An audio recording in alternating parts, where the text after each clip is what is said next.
Hello all, welcome and welcome back to my YouTube channel. आज के इस video में हम एपीआई के विषय में बात करने वाले हैं और एक लर्नर है निखिल, उनका ये सवाल था कि एपीआई के विषय में एक वीडियो बनाया जाए।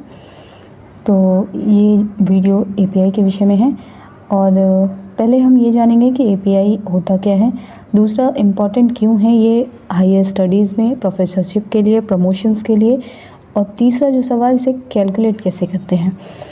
तो ये जो टॉपिक है ये इम्पॉर्टेंट हम सबके लिए इसलिए है क्योंकि पीएचडी करते करते आपको इन चीज़ों पे भी ध्यान देना होगा कि आपको किस तरीके से अपनी एपीआई को स्ट्रॉन्ग करना है, या फिर आप हायर स्टडीज़ में इंडल्ज होना चाहते हैं तो अभी से ही ग्रेजुएशन लेवल से ही आप इसको किस तरीके से स्ट्रॉन्ग कर सकते हैं, आज हम इस विषय में जानेंगे। ठीक है, तो सबसे पहले हम ये जानते हैं कि एपीआई का फुल फॉर्म क्या है।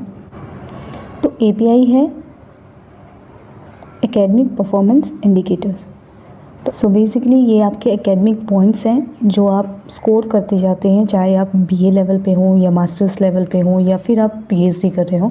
तो ये थोड़े थोड़े पॉइंट्स हैं, कुछ कुछ पॉइंट्स हैं ऐसे जो आपका इंक्लूड होते जाता है अगर आप थोड़ा इस और ध्यान दें तो। ठीक है, जैसे आप ग्रेजुएशन में फर्स्ट डिवीज़न स्कोर करते हैं या फिर डिस्टिंक्शन मार्क्स स्कोर करते हैं तो उसके कुछ कुछ पॉइंट्स हैं जो आपके एपीआई में जुड़ते जाते हैं। ठीक है, तो इसे समझते हैं हम एक फॉर्मेट के ज़रिए। तो जो फॉर्मेट मैं आप लोगों को शेयर कर रही हूँ वो यूजीसी के द्वारा है, 2018 का है और फिलहाल वो यही इम्प्लीमेंट हो रहा है अभी सभी यूनिवर्सिटीज़ में। हाँ, पीएचडी के मार्क्स अप एंड डाउन हो सकते हैं क्योंकि उसके भी कुछ क्राइटेरिया हैं कि अगर आपने इस पर्टिकुलर यूनिवर्सिटी से पीएचडी किया हो तो आपको इतने पॉइंट्स मिलेंगे, तो उस बेसिस पे देखते हैं। तो पीएचडी के मार्क्स में थोड़ा बहुत हो सकता है, बाकी जितने मार्क्स हैं चाहे ग्रेजुएशन के हों या पोस्ट ग्रेजुएशन के हों, इन सब लेवल्स पे जो मार्क्स हैं वो एज इट इज़ हैं सभी यूनिवर्सिटीज़ के लिए। ठीक है, तो फॉर्मेट देख लेते हैं हम लोग। सवाल का जवाब आप लोगों ने जान लिया कि एपीआई का फुल फॉर्म क्या है। अब दूसरा सवाल ये है कि ये इम्पॉर्टेंट क्यों है प्रोफेसरशिप के लिए, हायर स्टडीज़ के लिए। तो एपीआई इम्पॉर्टेंट हायर स्टडीज़ में इस सेंस में है कि जब कभी असिस्टेंट प्रोफेसर के लिए रिक्रूटमेंट होगी या वैकेंसी आएगी तो उसमें डायरेक्ट इंटरव्यू के लिए कभी कभी नोटिफिकेशन आता है। ठीक है, जैसे अगर आप एमपीपीएससी है, आरपीएससी है, इनके थ्रू भी जाएंगे तो आपका एंट्रेंस के बाद इंटरव्यू होने वाला है। तो इंटरव्यू के दौरान एपीआई का रोल इम्पॉर्टेंट है। ठीक है, यानी कि अगर इंटरव्यू 100 मार्क्स का होने वाला है तो 30% जो उसका मार्क्स है वो आपका एपीआई से जुड़ता है। ठीक है, तो अगर आपका एपीआई स्ट्रॉन्ग होगा तो इंटरव्यू में आपको अगर इतना ना हो कि हाँ 70 में आपको अच्छा ही स्कोर करना है, तो अगर आप चाहें तो अपने एपीआई को भी स्ट्रॉन्ग कर सकते हैं। ठीक है, तो इंटरव्यू पे थोड़ा प्रेशर कम पड़ता है। हालांकि इंटरव्यू जो है वो तो आपको देना ही पड़ेगा बढ़िया, तभी आपका सिलेक्शन होने के चांसेस ज़्यादा रहते हैं, लेकिन एपीआई अपना रोल इम्पॉर्टेंट प्ले करता है इस फील्ड में। तो इंटरव्यू के टाइम आप एपीआई अपना स्ट्रॉन्ग करके रखें ताकि आपको किसी भी बेसिस पे ऐसा ना हो कि अपनी साइड से आपको कोई कमी नहीं रखना है। ठीक है, क्योंकि एपीआई आपके हाथ में है, वहाँ अथॉरिटी के हाथ में एपीआई नहीं है। अथॉरिटी के हाथ में आपके इंटरव्यू का प्रेजेंटेशन है, आप जिस अकॉर्डिंग इंटरव्यू देंगे वो उस बेसिस पे आपको जज करेंगे। एपीआई आपके हाथ में है, तो इसी वजह से आप लोगों को एपीआई को स्ट्रॉन्ग करने के लिए कहा जाता है अगर आप हायर फील्ड में आना चाहते हैं तो। ठीक है, तो स्टार्ट करते हैं असिस्टेंट प्रोफेसर्स के इस फॉर्मेट को देखते हुए। ठीक है, एपीआई का रोल जो स्टार्ट होगा वो आपके पीएचडी कंप्लीट होने के बाद से स्टार्ट होगा, लेकिन आप पीएचडी के दौरान इसे स्ट्रॉन्ग कर सकते हैं।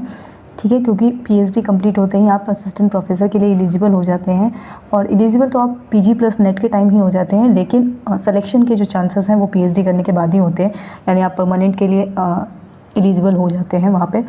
तो उसमें भी यही है कि आप असिस्टेंट प्रोफेसर पे लग सकते हैं और उसके कुछ साल बाद हैं बहुत सारे ईयर्स उसमें ऐड ऑन होंगे, वर्क एक्सपीरियंस ऐड होगा, रिसर्च पेपर ऐड होगा, उस बेसिस पे फिर आप एसोसिएट के लिए प्रमोट किए जाते हैं। ठीक है, एसोसिएट प्रमोट होने के लिए भी आपको एपीआई स्ट्रॉन्ग करना होता है। तो ये जो फॉर्मेट है वो सिर्फ असिस्टेंट प्रोफेसर के लिए है, क्योंकि अभी आप लोगों को सिर्फ इसी चीज़ के लिए प्रिपेयर करना है। एसोसिएट का भी मैं आप लोगों के साथ शेयर करूंगी, फिर उसके बाद एसोसिएट से आपको फिर प्रोफेसरशिप में प्रमोट होने के लिए, प्रोफेसर बनने के लिए उसका अलग एपीआई है। ठीक है, तो फ़िलहाल हम असिस्टेंट प्रोफेसर का ही देखेंगे और ये जो है इसका 30% वेटेज जो है ऐड होता है इंटरव्यू के टाइम। तो जैसे मैंने बताया कि आप इसको स्ट्रॉन्ग कर सकते हैं ग्रेजुएशन के टाइम से, क्योंकि आप देखिए ग्रेजुएशन में ही अगर आपका जो मार्क्स है वो 80% से अबव होगा तो आपको 15 पॉइंट्स मिलेंगे API में, ठीक है। तो ये चीज़ें अगर आपको पहले से मालूम होगी तो आप ग्रेजुएशन के टाइम ही जब प्रिपरेशन कर रहे होंगे तो इस मोटिव को लेकर चलें कि आपको 80% से अबव स्कोर करना है अगर आप हायर स्टडीज़ के फील्ड में जाना चाहते हैं तो, ठीक है। अगर 60 to 80 होगा तो वो आपको 13 पॉइंट्स मिलने वाले हैं। इसी तरीके से 55 to 60 हैं तो उसमें आपको 10 पॉइंट्स मिलने वाले हैं, और 45 to 55 है तो 5 है। आप यहाँ देख रहे हैं कि 55 से नीचे का नहीं है, क्योंकि एलिजिबिलिटी जो है वो 55% ही रखी गई है। पोस्ट ग्रेजुएशन में भी आप नेट के लिए एलिजिबल तभी होते हैं जब आपका 55% स्कोर किया होता है, तभी आप एलिजिबल होते हैं। उसके बाद अगर आपका 52 है या 50 है तो कैटेगरी वाले अगर हैं, यानी रिजर्वेशन कैटेगरी के हैं, तभी आपको बेनिफिट मिल सकता है। अदरवाइज़ आप जनरल कैटेगरी के हैं तो आपको 55 ही स्कोर करना होगा ग्रेजुएशन पोस्ट ग्रेजुएशन के लिए, ठीक है। अदरवाइज़ आप फिर नेट के लिए नॉट एलिजिबल नहीं होंगे, ठीक है। फिर पोस्ट ग्रेजुएशन का भी देखें आप, तो इसमें 80 से अबव होगा तो 25। अब ये देखिए आप 15 से डायरेक्ट 25 पॉइंट्स होंगे, तो 25, 15 इसी तरीके से ऐड ऑन हो रहे हैं, यानी कि ये सब जो मार्क्स हैं वो आपको सिर्फ़ और सिर्फ थोड़ी बहुत मेहनत से ही मिल सकते हैं। मतलब आपको ज़्यादा एफर्ट डालने की ज़रूरत नहीं है बाद में इंटरव्यू के टाइम। तो ये सब पॉइंट्स जो हैं वो आप ड्यूरेशन मतलब ग्रेजुएशन करते वक्त और पोस्ट ग्रेजुएशन करते वक्त स्कोर कर सकते हैं, ठीक है। तो इसके लिए कोई एक्स्ट्रा एफर्ट डालने की ज़रूरत नहीं है। तो यहाँ पे 80 का दे रखा है पोस्ट ग्रेजुएशन में, अगर 80% अबव है तो वो 25 पॉइंट्स मिलेंगे। 60 to 80 के बीच में होगा तो 23 पॉइंट्स मिलेंगे। 55% होगा, अच्छा ठीक है। अभी यहाँ पे ये देखिए कि ग्रेजुएशन के टाइम पे कैटेगरी का लाभ नहीं है, यानी कि आप रिजर्वेशन कैटेगरी के हैं तब भी आपको 55% ही स्कोर करना होगा। लेकिन पोस्ट ग्रेजुएशन में फिर ये रिजर्वेशन का फ़ायदा आप लोगों को मिलता है। 50% अगर आपका आ रहा है, आप अगर SC ST OBC के हैं, ठीक है, और PWD कैंडिडेट हैं, तभी आपको 50% मान्य होगा। अदरवाइज़ आप अगर जनरल के हैं तो 55% चाहिए। तो 55% अगर हैं और 60 के बीच में अप्लाई कर रहे हैं तो आपको 20 पॉइंट्स मिलेंगे। तो ये कुछ पॉइंट्स हैं जो आपको पोस्ट ग्रेजुएशन के टाइम और ग्रेजुएशन के टाइम। अब अगर आपने MPhil कर रखा है, हालांकि अब MPhil मैंडेटरी नहीं है और इसे रिमूव ही कर दिया गया है, लेकिन फिर भी अगर किसी कैंडिडेट ने MPhil किया है तो उसको इसका बेनिफिट मिलेगा। तो कहीं कहीं API के फॉर्मेट में MPhil के पॉइंट्स को इंक्लूड नहीं किया जाता है, और ये मैंने जो फॉर्मेट देखा है वो BBAU लखनऊ का है, तो वहाँ पे MPhil के पॉइंट्स को भी इंक्लूड कर रहे हैं। तो जो MPhil कैंडिडेट है जिन्होंने पहले से MPhil कर रखा है, ठीक है, ऐसे बहुत सारे कैंडिडेट अभी भी हैं जिन्होंने MPhil कर रखा है, PhD कर रखा है, फिर भी वो परमानेंट पे नहीं लगे हैं, गेस्ट फैकल्टी पे ही वो कहीं पढ़ा रहे हैं। तो ऐसे स्टूडेंट्स अगर परमानेंट के लिए अप्लाई करते हैं तो उनको MPhil का बेनिफिट मिलता है, और चूँकि उन्होंने अपने 2 साल इसमें दिए हैं तो MPhil में अगर 60% से अबव स्कोर किए हैं तो उसमें 7 पॉइंट्स है, और 55 to 60% अगर स्कोर किए हैं तो 5 पॉइंट्स है, ठीक है। चौथा जो है वो PhD के लिए है। PhD में स्टार बना हुआ है, इसका मतलब मैं नीचे बताती हूँ अभी आप लोगों को।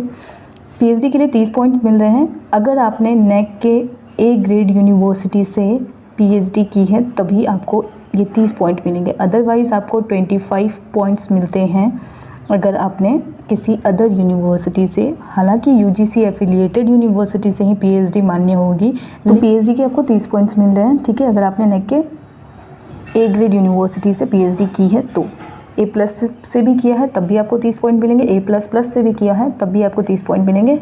मिनिमम जो है वो NAC का A ग्रेड होना चाहिए तभी आपको 30 पॉइंट मिलेगा, अदरवाइज़ शायद वो 25 है। एग्जैक्टली मुझे याद नहीं है, लेकिन शायद वो कम है, 25 तक है। नेट विद JRF अगर आपका है तो फिर आपको 7 पॉइंट्स मिलेंगे। अगर सिर्फ नेट है तो आपको 5 पॉइंट्स मिलेंगे। और जो कैंडिडेट ये सोच रहे हैं कि उन्हें नेट का 5 पॉइंट्स मिलेगा, JRF का 7 पॉइंट्स मिलेगा, तो ऐसा नहीं है। नेट विद JRF लिखा हुआ है। अगर सिर्फ JRF होता तो आपको 7 और 5 दोनों पॉइंट्स मिलते हैं, लेकिन नेट विद JRF है तो आपको सिर्फ 7 पॉइंट्स मिलेंगे, 5 पॉइंट्स नहीं मिलेंगे।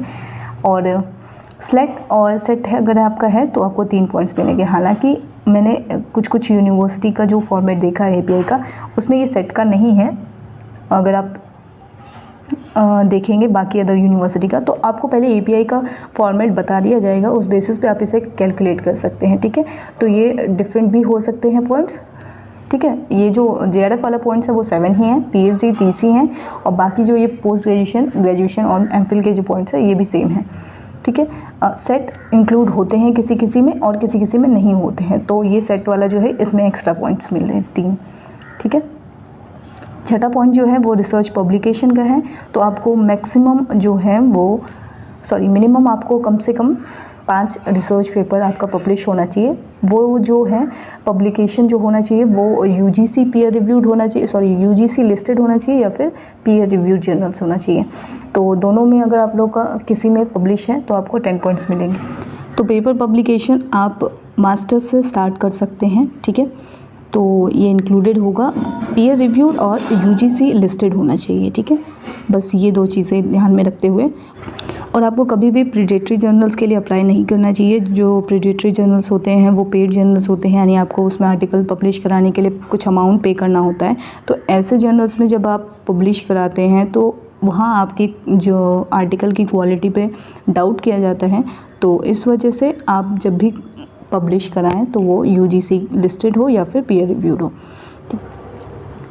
7th पॉइंट जो है वो टीचिंग और पोस्ट डॉक्टरल एक्सपीरियंस के लिए है। इसमें भी टीचिंग के लिए आपको हर साल के लिए 2 मार्क्स मिलते हैं। आपका जितना एक्सपीरियंस होगा उतना वो ऐड ऑन होगा। हालांकि गेस्ट फैकल्टी का कहीं कहीं एक्सपीरियंस जो है वो काउंट होता है, और किसी किसी यूनिवर्सिटी में गेस्ट फैकल्टी के एक्सपीरियंस को काउंट नहीं किया जाता है। तो वो चीज़ आप पहले कंफर्म हो लीजिए, क्योंकि अगर गेस्ट फैकल्टी पे अगर वो उस चीज़ को कर रहे हैं, एक्सपीरियंस के बेसिस पे कर रहे हैं, तो वो शायद किसी यूनिवर्सिटी में काउंट ना हो। हालांकि इसमें आपको मैक्सिमम जो है वो 10 पॉइंट्स है, और आपको 5 साल का एक्सपीरियंस मिनिमम चाहिए। तो ये पॉइंट्स हैं। आपका ज़्यादा भी होगा तब भी आपको 10 पॉइंट्स ही मिलेंगे, ठीक। पॉइंट्स आपको इतने ही मिलने वाले हैं एपीआई में। 8 जो पॉइंट्स है वो अवार्ड्स को लेकर है। अगर आपने इंटरनेशनल या नेशनल लेवल पे कोई अवार्ड लिया है तो उसके लिए आपको 3 पॉइंट मिलने वाले हैं। स्टेट लेवल पे कोई अवार्ड लिया है तो उसके 2 पॉइंट मिलने वाले हैं। तो ये सब कुछ था, ये आपका एपीआई में जुड़ेगा, और इसको इसी तरीके से कैलकुलेट करते हैं। आप जहाँ भी अप्लाई करेंगे वहाँ एक बार उनका एपीआई का फॉर्मेट देख लीजिए। हो सकता है वहाँ स्लेट ना हो, एमफिल ना हो, और बाकी सेम रहते हैं, ठीक है। यानी कि graduation, post graduation, PhD, NET with JRF, NET, और research publication, teaching experience, awards. तो ये कुछ पॉइंट्स जो हैं वो हमेशा हर यूनिवर्सिटी में रहेंगे। पॉइंट्स ये चीज़ मेंशन कर रखी हैं कि अगर आपका 1 साल से कम है तो उस हिसाब से वो पॉइंट्स को रिड्यूस करके आपको दे सकते हैं। तो ये चीज़ें हैं जो ऑन टाइम आपको पता चल जाएगी, या फिर आप चाहें तो कॉन्टैक्ट करके पता कर सकते हैं अगर 1 ईयर से लेस आपका एक्सपीरियंस है तो, ठीक है। एमफिल और पीएचडी को इंक्लूड करके मैक्सिमम जो पॉइंट्स हैं वो 30 हैं, ठीक है। तो अगर आपका एमफिल नहीं भी है तब भी आपको 30 पॉइंट्स ही मिलेंगे। जेआरएफ, नेट, सेट सबको मिलाकर 7 मार्क्स ही हैं। तो अगर आपका सेट नहीं है तो उस चीज़ के लिए भी टेंशन नहीं लेना। इन awards category maximum 3 marks, award category के लिए भी मैक्सिमम 3 पॉइंट्स ही दे रखे हैं, ठीक है। तो जो पॉइंट बी है वो यूपी के स्लेट को लेकर है। तो मैंने बताया था ये जो एपीआई का फॉर्मेट है वो मैंने बीबीएयू यूनिवर्सिटी का लिया है। तो एक और जो चीज़ है वो ये, यूनिवर्सिटी में grade PhD awarded candidates for the ranking of their degree awarding university institute candidate awarded with PhD from neck A graded और नेफ टॉप 100 रैंक्ड यूनिवर्सिटीज, ठीक है। यूनिवर्सिटी के रैंक के अकॉर्डिंग भी हो सकती है, नेक के ए ग्रेडिंग के हिसाब से भी हो सकती है। 30 पॉइंट्स मिलेंगे अदरवाइज। और ये टोटल एपीआई का जो है वो 30% वेटेज बनता है। तो 30% वेटेज आपका एपीआई का, और बाकी 70% जो वेटेज है वो आपका इंटरव्यू का है। तो दोनों मिला करके ही रिज़ल्ट बनता है। और अगर एंट्रेंस है, अगर आप कहीं एंट्रेंस दे रहे हैं तो एंट्रेंस के पॉइंट्स शायद जुड़ते हैं किसी यूनिवर्सिटी में, और किसी यूनिवर्सिटी में सिर्फ उसे क्वालिफाइंग क्राइटेरिया के बेसिस पे निकाला जाता है। यानी कि आप उस एंट्रेंस को सिर्फ क्वालिफाई करने के लिए, एंट्रेंस में कॉल करने के लिए सिर्फ वो कंडक्ट करवाया जाता है, ठीक है। तो ये सब कुछ था इस वीडियो में, और आई थिंक आप लोगों के डाउट्स क्लियर हो गए होंगे एपीआई को लेकर, और आप भी इस एपीआई को स्ट्रॉन्ग कर सकते हैं अभी से। और पेपर पब्लिकेशन आप लोग ग्रेजुएशन के बाद, पोस्ट ग्रेजुएशन के बाद से करना स्टार्ट कर सकते हैं। पीयर रिव्यूड और यूजीसी के लिस्टेड को ध्यान में रखते हुए प्रीडेटरी जर्नल्स को आप फॉलो ना करें, यही एक रिक्वेस्ट है। बाकी एक्सपीरियंस का आप गेस्ट फैकल्टी पे लग सकते हैं अगर आपने पीजी प्लस नेट क्वालिफाई कर लिया है तो, और परमानेंट के लिए आप ट्राई करते रहें और एपीआई को स्ट्रॉन्ग करते रहें। तो वीडियो को यहीं पे एंड करते हैं। वीडियो को एंड तक देखने के लिए थैंक यू सो मच।